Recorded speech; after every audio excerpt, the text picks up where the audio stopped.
Hi, hello, and welcome to the first episode of the Factions Poopcast with yours truly, Dr. Pooplove.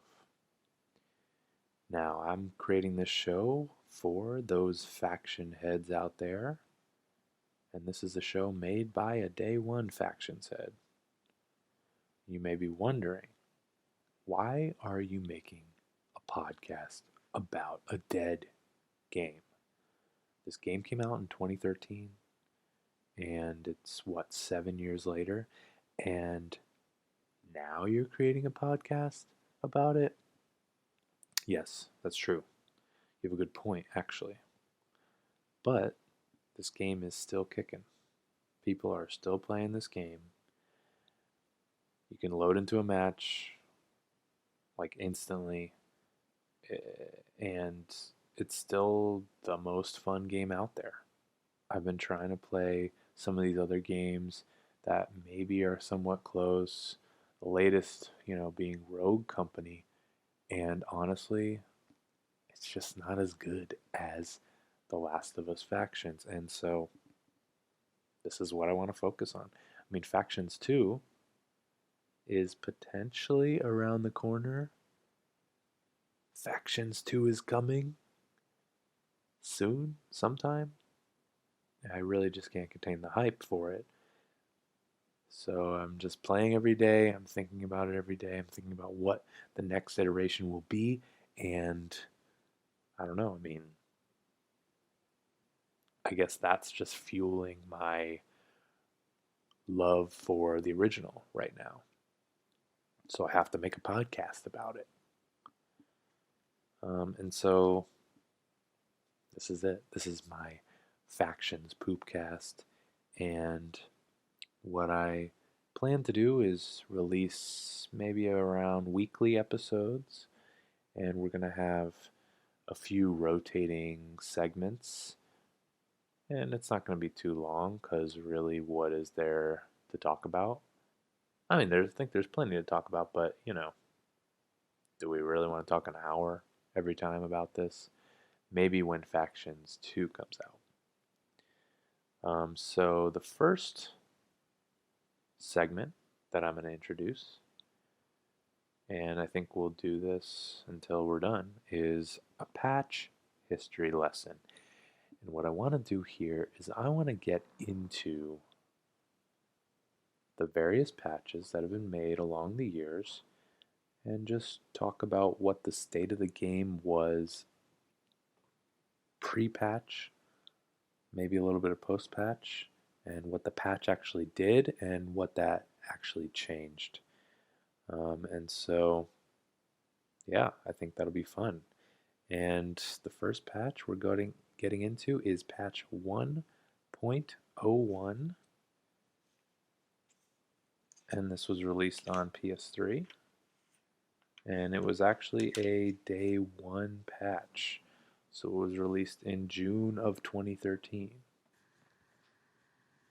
And patch 1.01 was, as it being a day one patch, was not really adding anything, at least that we know about, because we were only there on day one. So, not a whole lot of changes here, but we can talk about how the state of the game was at the very beginning. And this patch was just, I mean, people didn't even know factions existed at this point. You really had to be searching in the menus, and honestly, that single player was pretty distracting from anything else in that menu. But those of us like me were craving, we liked the single player experience, and we just were craving more of that gameplay. We saw this factions, and we clicked on it, and the rest was history. So this is PS3 factions. A lot of people maybe playing now haven't even played that because they just jumped on for remastered. But here's some things that were going on back in that day. So first of all, you had 30 FPS at this point, which I don't think I could go back to after having 60 FPS for so long. You had a burst rifle which nobody knew how to use. It was like you shot the gun and it was just spraying all over the place, and it was okay. I mean, I think I still used it and occasionally did all right with it, but it wasn't like a powerhouse like it is today. And the upgrade costs for it were 400 and 800 at the time, which honestly should have never changed, but that's another story. At this point, the semi-auto was the king. Everyone was using the semi-auto. Everyone was talking about how OP it was, how annoying it was, and it's just funny to think about because now it's pretty much your average gun. Um, it's certainly not very good against armor, and one of the main reasons why, even when I'm going try hard of try hard, I probably wouldn't even use a semi because of how ineffective it is against armor. At this point, too, anyone that knew how to use the bow was considered OP. It was kind of difficult to actually use. I remember that. I remember I selected for a mission bow downs, and it was just, I couldn't get any because you're just dealing with the slow. You have to really get used to like the slow movement or the slow delay of the arrow and the difference in the reticle. But people were calling that OP at the time. And then, of course, you didn't have things like your variable rifles, your TAC, shotgun, your full auto, enforcer, launcher, Spectre, double barrel. A lot of these extra guns that were added weren't there. It was very bare bones. Also, you didn't have perks like second chance, lone wolf agility. It was just bare bones, and everyone was low level, and it was honestly, I'm very nostalgic for this point in time because everyone was just kind of like, I don't understand this map. I don't know where I'm going. Everyone was just discovering things new. And that's one thing I'm super excited for when Factions 2 comes out. But, you know, nobody knew what they were doing at this time.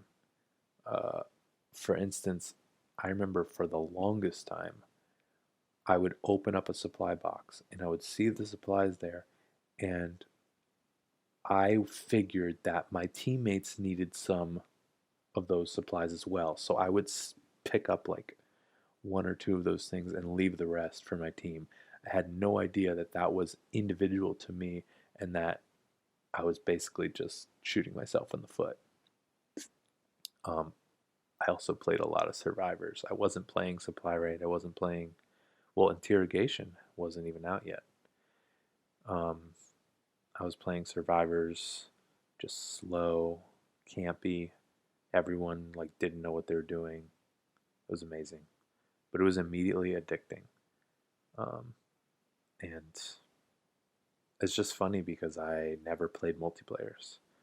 I bought a PS3 maybe a month or two before The Last of Us even came out, and I bought it for Uncharted because I liked the story, and I figured I'll give Last of Us a shot.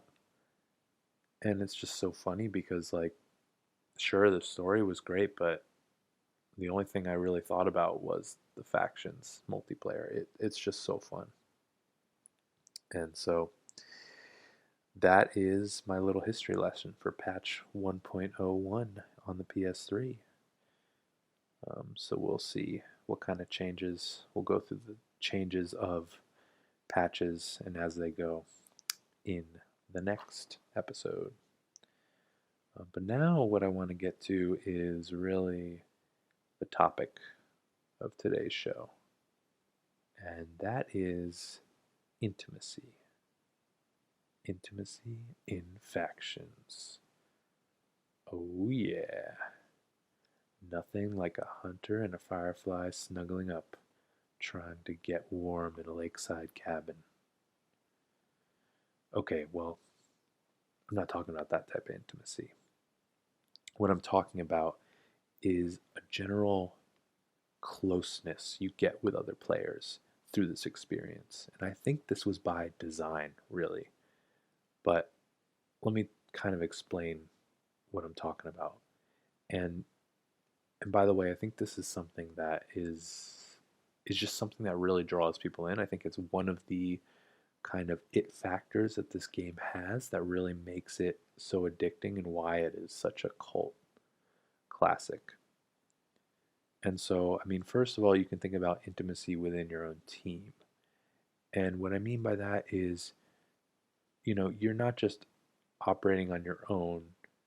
You might think of this, you might think of a Call of Duty team deathmatch where, I mean, I don't play as much Call of Duty, but you're sort of just a one man army doing your thing. And sure, in the Last of Us factions, you can be your one man army. But what I will say is that there is at least built into the design, is a heavy emphasis on teamwork and being with your team and doing things for your team. And so you have your revives. Obviously, that's something that's only been in a few games and, picks up your teammate. You also have healing, so the whole idea of like pocket healing someone while they're shooting. Um, and then you also have things like crafting gifts and marking. A lot of these elements are really there to create a bond with your team. And I think it's great that in a lot of ways, I mean, mics are always helpful, but you can do a lot without a mic. A lot of communication without a mic, really. Um, and I think that's by design. But the real element of intimacy that I think is just so addicting is the intimacy you get with the opposing team. So, and what I mean by that is this game just like gets you fired up. It puts so many emotions in you. And I think that's because of this intimacy with the opposing team. You, in order to kill someone on the other team, you have to get really close to them. And not necessarily distance wise, but like it's just this penetrating death that you kill them with.